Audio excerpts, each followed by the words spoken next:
ঢাকা এয়ারপোর্টের অগ্নিকাণ্ডকে কেন্দ্র করে এই যে সার্জিস আলম ওরফে সার্জিস আলম তিনি আবার হুঙ্কার দিয়েছেন। তিনি হুঙ্কার দিয়ে এই অগ্নিকাণ্ডের কারণ পতিত সরকারের লোকজন বলে উল্লেখ করেছেন। ফেসবুকের স্ট্যাটাসে তিনি এই কথা বলেন। তিনি বলেন স্বৈরাচারদের বিচার না করার পরিণতি বলে এই অগ্নিকাণ্ড এবং এই ধরনের নাশকতা বাংলাদেশে নাকি ঘটছে। তার কাছে কি কোনো প্রমাণ আছে? তার ভাষায় বিগত স্বৈরাচারের লোকজন কিংবা স্বৈরাচারের দোসররা নাশকতামূলক কাজের সাথে জড়িত? প্রমাণ ছাড়া এই সার্জিস আলম কিভাবে এরকম কথা বলে? তদন্ত যে কমিটি গঠন করা হয়েছে এটাকে নাটক উল্লেখ করে এই সার্জিস আলম বলেছে এইসব নাটক বন্ধ করে প্রকৃত অপরাধীদের ধরুন। আচ্ছা, প্রকৃত অপরাধী ধরার নিয়ম কি? আওয়ামী লীগ পেলাম, খামচে ধরলাম, জেলে ভরলাম, তারপর একের পর এক নির্যাতন করলাম, ওর ভাষায় এটাই কি প্রকৃত অপরাধী ধরা?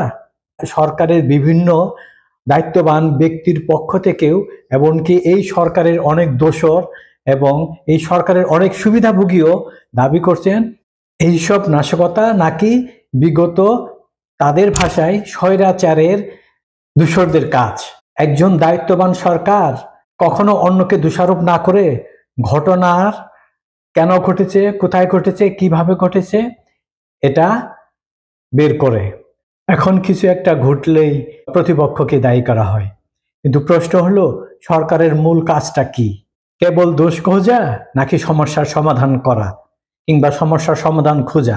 সরকার হচ্ছে একটা নির্বাহী শক্তি যার হাতে আইন শৃঙ্খলা বাহিনী, গোয়েন্দা বাহিনী, তারপর সবকিছু যার অধীনে চলে, যার নিয়ন্ত্রণে চলে।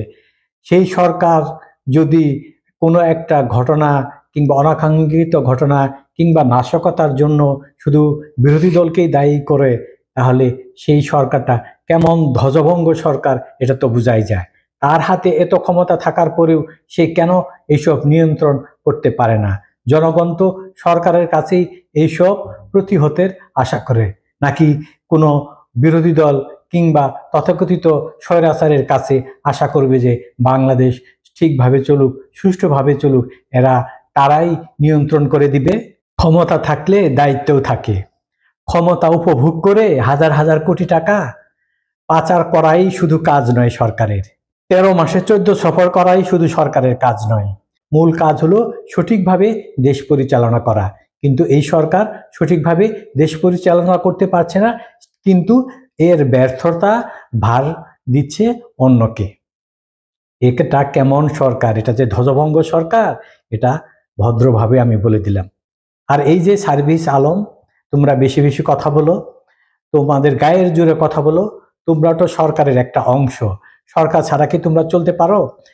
কিভাবে এগুলো ঘটনা ঘটে এবং নাশকতা কেন দূর হয় না এবং দুর্ঘটনা একের পর এক কেন ঘটে এবং সেই দুর্ঘটনার প্রতিরোধে সরকার এ পর্যন্ত কি কি ব্যবস্থা করেছে, এগুলো প্রশ্ন না করে অন্যকে দোষারোপ করা থেকে বাদ দেওয়াই ভালো।